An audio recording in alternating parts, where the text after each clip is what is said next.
بسم اللہ الرحمن الرحیم۔ السلام علیکم ناظرین۔ اب کہ ہم بچھڑے تو شاید کبھی خوابوں میں ملیں، جس طرح سوکھے ہوئے پھول کتابوں میں ملیں۔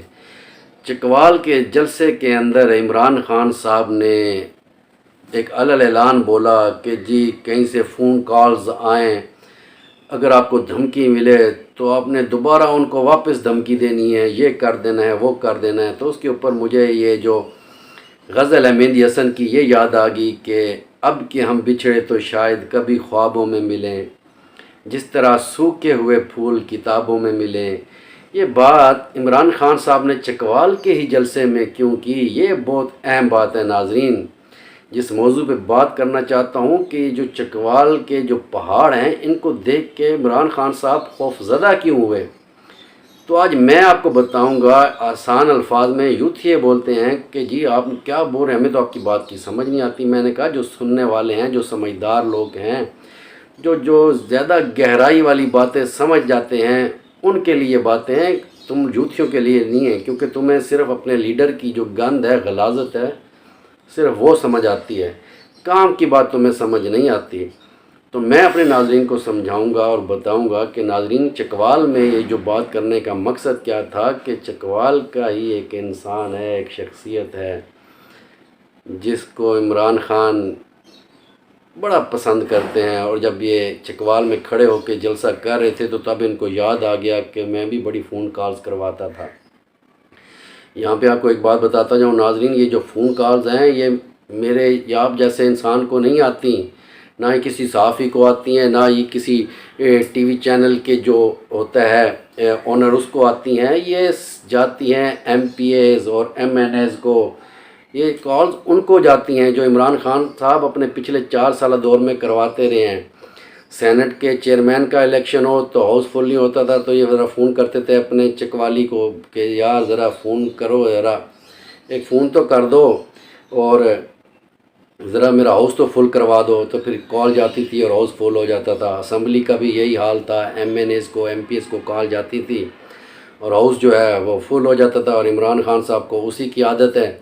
کیونکہ عمران خان صاحب ایسے تو سیاست کر نہیں سکتے جب تک کسی کا سہارا نہ ہو۔ تو آپ سب کو تو پتہ ہے کہ یہ چکوال کے ساتھ ان کی نسبت جو ہے اسی وجہ سے ہے۔ جب وہ چکوال میں آئے، جب وہ اسٹیج پہ کھڑے ہوئے تو سامنے جب انہوں نے پہاڑ دیکھے تو ظاہری بات ہے وہ پشاور بھی کچھ عرصہ بھی جاتے تھے تو وہاں بھی پہاڑ دیکھتے تھے، تو پہاڑوں سے اس کو بڑی جو ہے عمران خان صاحب کو ان سے محبت ہے۔ پہاڑوں سے سب کو محبت ہوتی ہے کہ ہماری اس جو پاکستان کا اور دنیا کی خوبصورتی ہے ان کے ساتھ، لیکن عمران خان صاحب کو کوئی خاص دلچسپی ہے،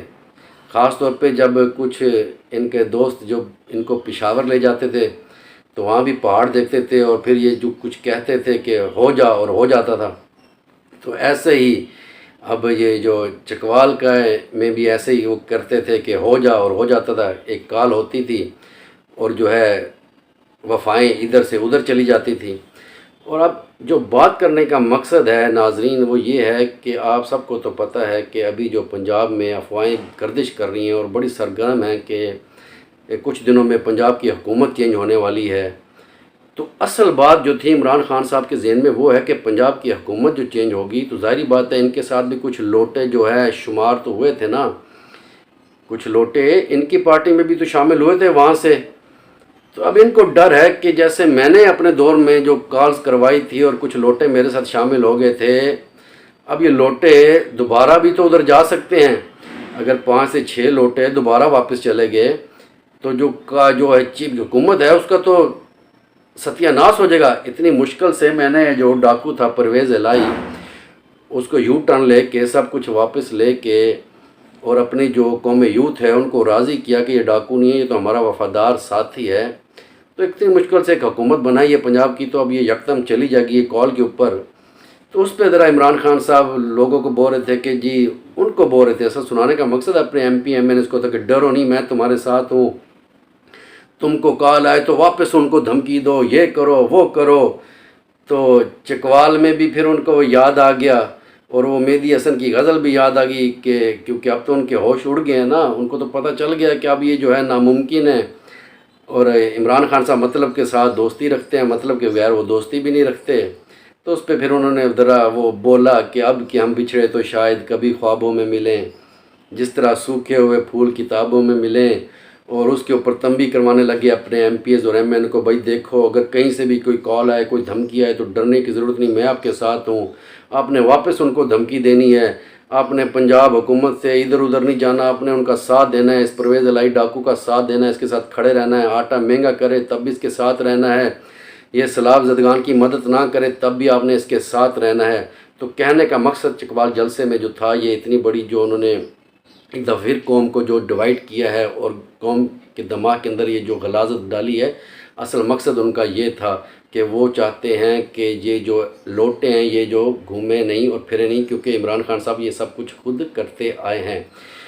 تو اب حکومت جو ہے پنجاب کی وہ چینج ہونے والی ہے، اور ظاہری بات ہے یہ جو جتنے لوٹے ہیں اگر یہ دوسری پارٹی چھوڑ کے تحریک انصاف میں شامل ہو سکتے ہیں تو یہ اپنا فائدہ دیکھ کے ایک کال کے اوپر یہ وہاں نہیں جا سکتے، یہ تو ایک کال کے محتاج ہیں، یہ تو چاہتے ہیں کہ فوراً ہمیں کہیں سے کال آئے، کیونکہ ہم تو اے سیوں میں گھومنے والے، گاڑیوں میں سفر کرنے والے، بڑی بڑی پروٹوکول ہمارے آگے اور پیچھے ہوں، چاہے وہ کوئی بھی پارٹی ہو، ہمیں صرف اپنے اقتدار سے مطلب ہے۔ تو ناظرین، سیاست جو ہے وہ اسی چیز کا نام ہے کہ بس ایک دفعہ کسی کو کال آئی اور وہ وہاں سے اٹھ کے اور وہاں چلا گیا۔ یہ کچھ 4-5 گندے انڈے ہیں،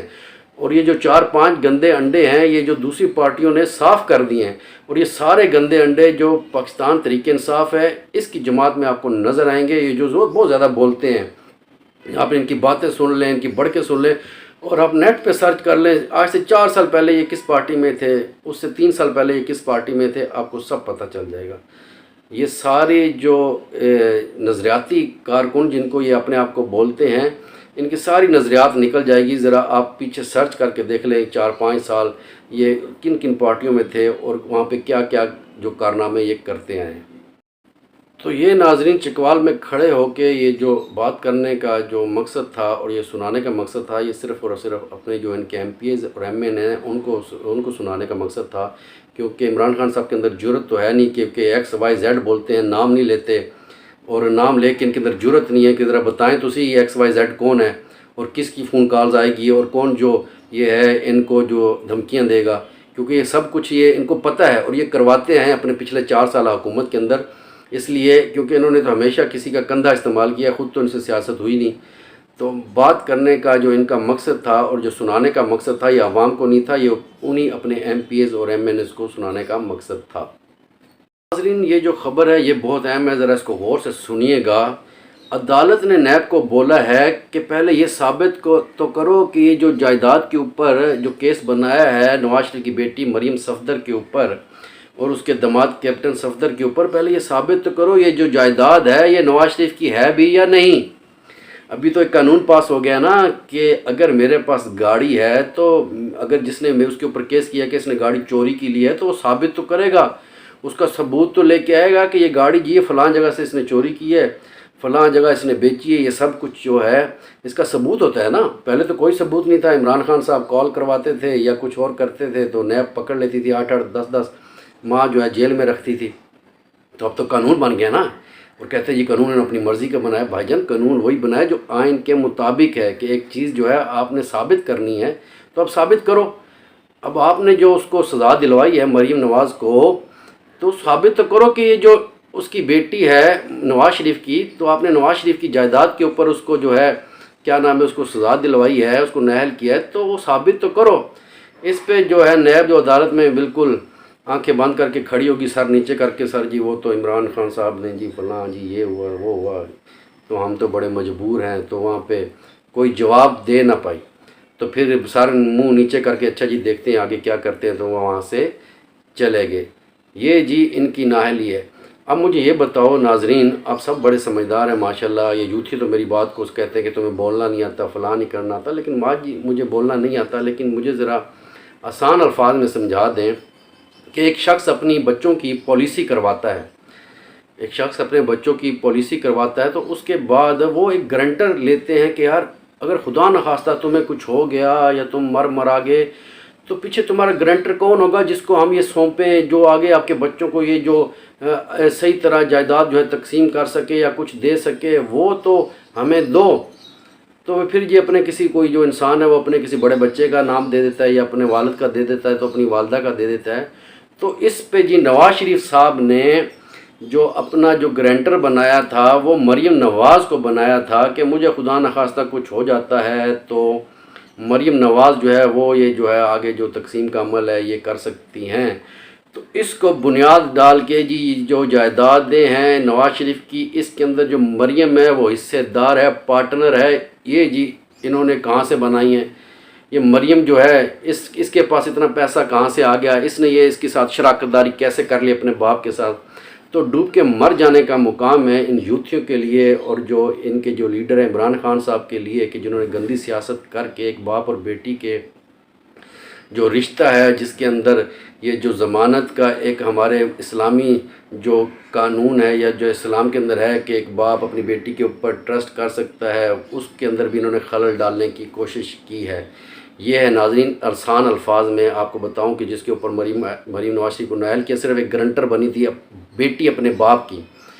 تو یہ اس کو تو بیٹی کا پتہ ہی نہیں ہے کہ بیٹی کا رشتہ کیا ہوتا ہے، جس نے ناجائز بیٹی پیدا کی ہو اور پھر اس کو تسلیم بھی نہ کیا ہو۔ بیٹے جو ہیں وہ بھی پتہ نہیں کہاں پہ گھوم رہے ہیں، یہودیوں کے گھر میں پلے ہیں بڑے ہیں، نہ ان کو پتہ ہے کہ پاکستان کیا ہے، نہ پاکستان کی ہسٹری کے بارے میں۔ جو انسان اپنی فیملی کو جو ہے سنبھال نہ سکے، دیکھو یہ تو ہر جگہ ہوتا ہے کہ فیملی کے اندر بنتی نہیں ہے، لیکن اپنے اولاد کو تو انسان اتنا تو کر سکتا ہے کہ وہ اس کے اندر اتنا گیٹس ہوتے ہیں کہ اپنے باپ کی طرف رجوع کرے۔ اس کی اولاد جو ہے اپنے باپ سے بھی ہاتھ اٹھا کے بیٹھی ہے، اس نے بولا ہمارا ان کے ساتھ کوئی تعلق نہیں ہے۔ تو یہ جو ہے دوسروں کی باپ بیٹی اور بچوں کے درمیان اختلافات ڈال رہا ہے اور اس ملک کی جو نسل ہے اس کے اندر برائی، گالیاں گلوچ اور ایسی جو ہے تربیت پیش کر رہا ہے۔ تو ہمارا ملک آگے کس طرف جائے گا، یہ سب سوچنے کی بات ہے۔ تو ناظرین میری ویڈیو لمبی ہو جائے گی، اگر میری ویڈیو اچھی لگے تو پلیز اس کو دوستوں کے آگے شیئر کیجیے گا، میرے چینل کو سبسکرائب کیجیے گا اور میری ویڈیو کو لائک کیجیے گا۔ اللہ حافظ۔